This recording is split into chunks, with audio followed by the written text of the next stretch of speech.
श्री दुर्गाय नमः। अष्टमो अध्याय रक्तबीज वध।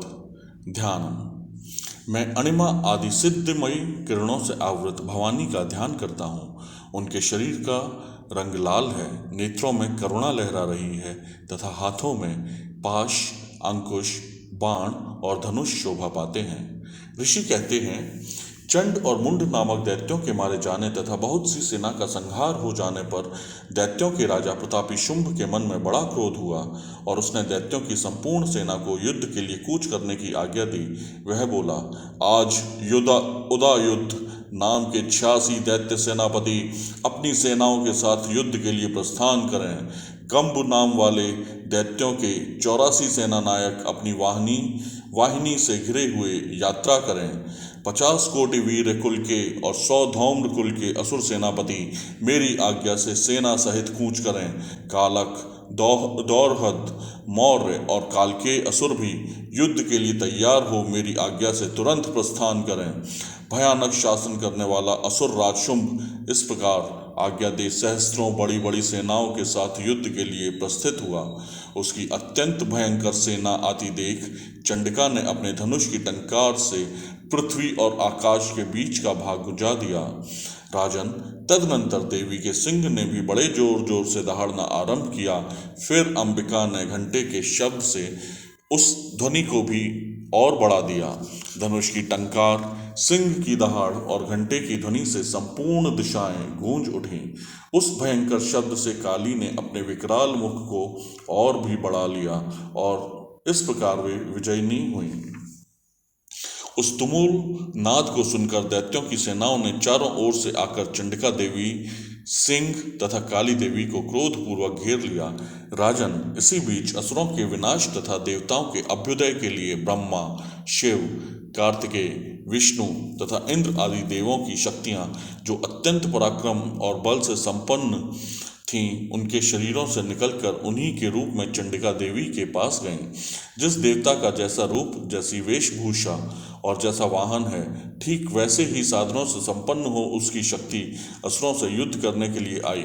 सबसे पहले हंस युक्त विमान पर बैठी हुई अक्षसूत्र और कमंडलों से सुशोभित ब्रह्मा जी की शक्ति उपस्थित हुई, जिसे ब्रह्माणी कहते हैं। महादेव जी की शक्ति वृषभ पर आरूढ़ हो हाथों में श्रेष्ठ त्रिशूल धारण किए, महानाग का कंकण पहने, मस्तक में चंद्र रेखा से विभूषित हो वहां आ पहुंची। कार्तिकेय जी की शक्ति रूपा जगदम्बिका उन्हीं का रूप धारण किए श्रेष्ठ मयूर पर आरूढ़ हो हाथ में शक्ति लिए दैत्यों से युद्ध करने के लिए आई। इसी प्रकार भगवान विष्णु की शक्ति गरुड़ पर विराजमान हो शंख, चक्र, गदा, शांख, धनुष तथा खड्ग हाथ में लिए वहां आए। अनुपम यज्ञ वाराह का रूप धारण करने वाले श्रीहरि की जो शक्ति है, वह भी वाराह शरीर धारण करके वहां उपस्थित हुई। नारसिंह शक्ति भी नरसिंह के समान शरीर धारण करके वहां आई। उसकी गर्दन के बालों के झटके से आकाश के तारे बिखरे पड़ते थे। इसी प्रकार इंद्र की शक्ति वज्र हाथ में लिए गजराज ऐरावत पर बैठकर आई। उसके भी सहस्त्र नेत्र थे। इंद्र का जैसा रूप है वैसा ही उसका भी था। तदनंतर उन देव शक्तियों से घिरे हुए महादेव जी ने चंडिका से कहा, मेरी प्रसन्नता के लिए तुम शीघ्र ही इन असुरों का संहार करो। तब देवी के शरीर से अत्यंत भयानक और परम उग्र चंडिका शक्ति प्रकट हुई, जो सैकड़ों गीदड़ियों की भांति आवाज करने लगी थी। उस अपराजिता देवी ने धूमिल जटा वाले महादेव जी से कहा, भगवान, आप शुंभ निशुंभ के पास दूत बनकर जाइए और उन अत्यंत गर्वीले दानव शुंभ एवं निशुंभ दोनों से कहिए, साथ ही उनके अतिरिक्त भी जो दानव युद्ध के लिए वहां उपस्थित हों उनको भी यह संदेश दीजिए, दैत्यों, यदि तुम जीवित रहना चाहते हो तो पाताल को लौट जाओ। इंद्र को त्रिलोकी का राज्य मिल जाए और देवता यज्ञ भाग का उपभोग करें।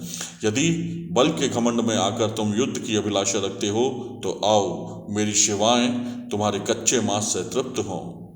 चूंकि उस देवी ने भगवान शिव को दूत के कार्य में नियुक्त किया था, इसलिए वह शिवदूती के नाम से संसार में विख्यात हुई। वे महादैत्य भी भगवान शिव के मुंह से देवी के वचन सुनकर क्रोध में भर गए और जहां कात्यायनी विराजमान थी उस ओर बढ़े। तदनंतर वे दैत्य अमर्ष से भरकर पहले ही देवी के ऊपर बाण, शक्ति और रिष्टि आदि अस्त्रों की वृष्टि करने लगे। तब देवी ने भी खेल खेल में ही धनुष की टंकार की और उससे छोड़े हुए बड़े बड़े बाणों द्वारा दैत्यों के चलाए हुए बाण, शूल, शक्ति और फरसों को काट डाला। फिर काली उनके आगे होकर शत्रुओं को शूल के प्रहार से विदीर्ण करने लगी और खड़वांग से उनका कचूमर निकालती हुई रणभूमि में विचरने लगी। ब्रह्माणी भी जिस जिस ओर दौड़ती उसी उसी ओर अपने कमंडलों का जल छिड़क कर शत्रुओं के ओज और पराक्रम को नष्ट कर देती थी। माहेश्वरी ने त्रिशूल से तथा वैष्णवी ने चक्र से और अत्यंत क्रोध में भरी हुई कुमार कार्तिकेय की शक्ति से दैत्यों का संहार आरंभ किया। इंद्र शक्ति के वज्र प्रहार से विदीर्ण हो सैकड़ों दैत्य दानव रक्त की धारा बहाते हुए पृथ्वी पर सो गए।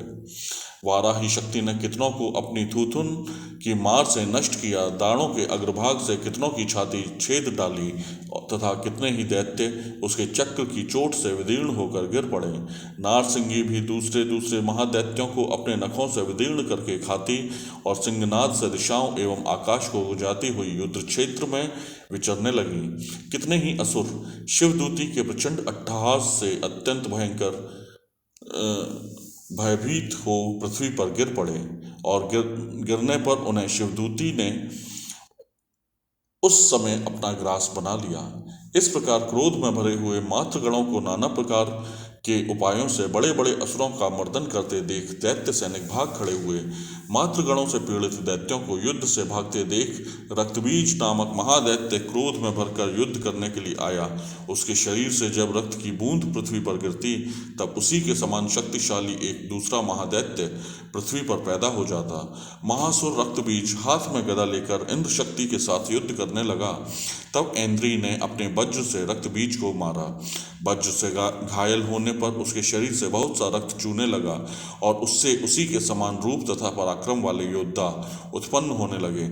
उसके शरीर से रक्त की जितनी बूंदें गिरी उतने ही पुरुष उत्पन्न हो गए। वे सब रक्त बीज के समान ही वीरवान, बलवान तथा पराक्रमी थे। वे रक्त से उत्पन्न होने वाले पुरुष भी अत्यंत भयंकर अस्त्र शस्त्रों का प्रहार करते हुए वहां मातृगणों के साथ घोर युद्ध करने लगे। पुनः वज्र के प्रहार से जब उसका मस्तक घायल हुआ तब रक्त बहने लगा और उससे हजारों पुरुष उत्पन्न हो गए। वैष्णवी ने युद्ध में रक्तबीज पर चक्र का प्रहार किया तथा ऐन्द्री ने उस दैत्य सेनापति को गदा से चोट पहुंचाई। वैष्णवी के चक्र से घायल होने पर उसके शरीर से जो रक्त बहा और उससे जो उसी के बराबर आकार वाले सहस्रों महादैत्य प्रकट हुए उनके द्वारा संपूर्ण जगत व्याप्त हो गया। कौमारी ने शक्ति से, वाराही ने खड्ग से और माहेश्वरी ने त्रिशूल से महादैत्य रक्तबीज को घायल किया।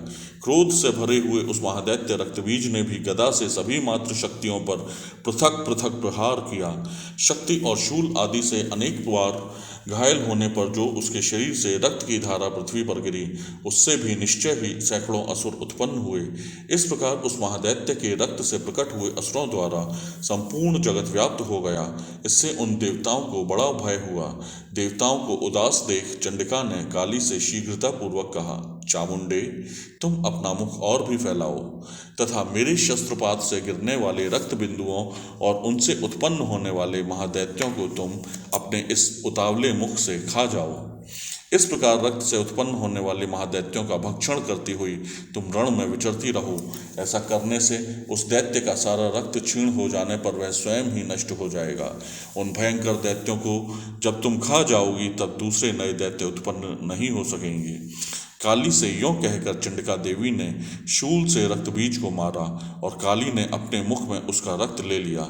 तब उसने वहां चंडिका पर गदा से प्रहार किया, किंतु उस गदापात ने देवी को तनिक भी वेदना नहीं पहुंचाई। रक्तबीज के घायल शरीर से बहुत सा रक्त गिरा, किंतु ज्यों ही वह गिरा त्यों ही चामुंडा ने उसे अपने मुख में ले लिया। रक्त गिरने से काली के मुख में जो महादैत्य उत्पन्न हुए उन्हें भी वह चट कर गई और उसने रक्तबीज का रक्त भी पी लिया। तदनंतर देवी ने रक्तबीज को, जिसका रक्त चामुंडा ने पी लिया था, वज्र, बाण, खड्ग तथा रिष्टि आदि से मार डाला। राजन, इस प्रकार शस्त्रों के समुदाय से आहत एवं रक्तहीन हुआ महादैत्य रक्तबीज पृथ्वी पर गिर पड़ा। नरेश्वर, इससे देवताओं को अनुपम हर्ष की प्राप्ति हुई और मातृगण उन असुरों के रक्तपान के मद से उद्यत सा होकर नृत्य करने लगा। श्री दुर्गाय नमः।